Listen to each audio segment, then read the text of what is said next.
My chance was 960, another very review. This time Star Wars The Clone Wars Savage Opress Armored. So here you go. So here's the packaging, the new 2012 packaging. Got the die in there. Great picture of Savage. Then you go in here, you've got a picture of him while he's choking that Watto looking guy. Can't remember, I don't know his name, but same species as Watto. Good picture of him. Picture of his accessory, the others in the wave. I have Chewbacca and Jar Jar. I don't want R4, and I'm going to buy Evan Pyle as soon as I see him in stores. So there you go. So anyway, so here's the figure. This was a figure that I was anticipating so much. I was so excited for this guy, and he didn't disappoint. He's very nice. So yeah, great sculpt, as you can see. Really, he's quite just really stunning. He looks great. He really does. As for articulation, same articulation as the old version of Savage. Ball jointed neck, as you can see here. Ball hinge shoulders, hindered a bit by the shoulder pads, but they do go up and down a bit. Hinge swivel elbows, swivel wrists, swivel waist, swivel hips, hinge swivel knees, and no ankle. So for a figure this fantastic and this rare, you really would think that they'd go all out and actually give him the right amount of articulation with the hinge swivel ankles and the ball hinge thighs, you know, like they did with the Mandalorian warriors. But they still haven't. Still the same crappy articulation the Clone Wars uses. Really just, it's upsetting because Hasbro makes these toys and they make Marvel Universe and they give Marvel Universe the great articulation, but not the Clone Wars. I don't understand it. But what are you gonna do? But anyway, here he is. Sorry, I'm really upset with that articulation. I figured since this was going to be such a really fantastic character and everything that they'd actually go all out, but they didn't. Here they are, the first and second version, the shirtless and armored. Very nice. This figure is really great, and so is this. I really like the old one. I've always liked the old one. It's very nice, but this one is really great. He comes with this double-bladed lightsaber, as well as the same accessory that he came with, which was that kind of like axe that shot the bullet. He comes with the exact same one, same paint, same everything. They just repackaged it. So he comes with this double-bladed lightsaber. Really, the lightsaber looks great. It's done really fantastic. They've got these little like notch right there at the end. Well, let's see if you can get the other side. Yeah, and I really like that. I don't know, just I think it looks cool. So yeah, the lightsaber is really cool. He can't hold it in both hands.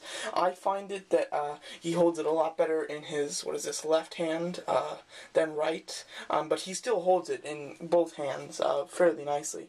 So that's kind of neat. The shoulder pads, they look awesome, but they start getting kind of annoying because if you want to put his arm up, the shoulder pads start going back, and then that just looks weird and not good, as well as it hinders articulation going up. Not too much, but it does a tiny bit. Here's his range of motion. You know, so it doesn't hinder it that much, but still a tiny hindrance. But they still look nice. That's not like Hasbro's fault.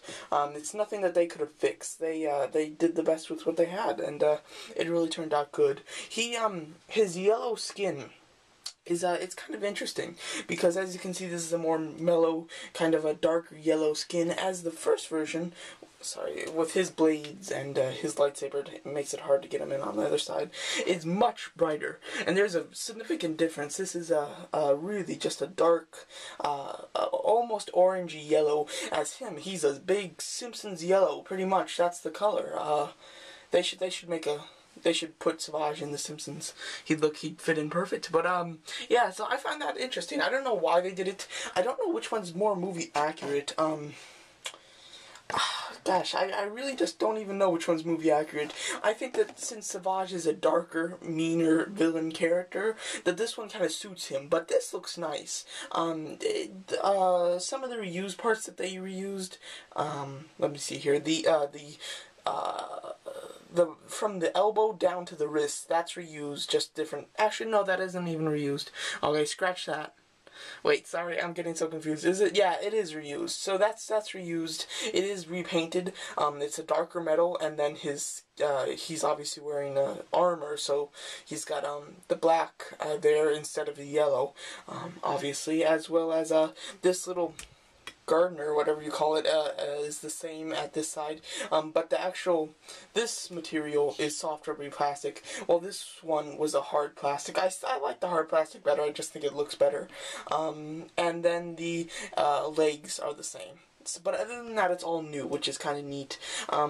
It just really looks good. They did a great job, really making the same character, but making them quite different. I liked how they did that. They gave one shirtless, one armored, and then with one lightsaber, one his like axe that he used. I thought that was a smart idea.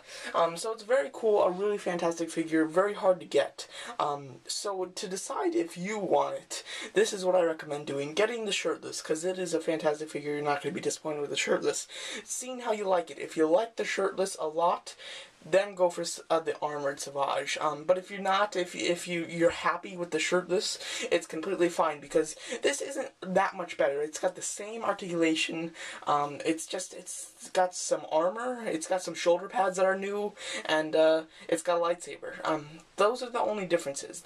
This is a great figure, and this is still a great figure. It's just moderately better. So there's not a whole lot of reason to get this one if you already have that one.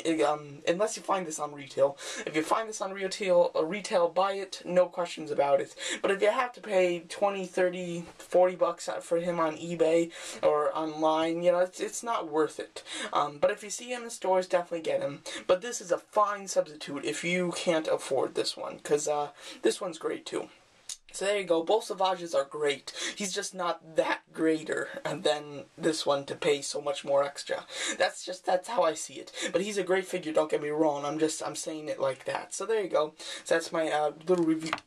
Whoa. And Savage is down for the count. Okay. Here he is. So there you go. That's sorry about that. That's my review of Star Wars: The Clone Wars Savage Opress Armored version. Very cool. Thanks for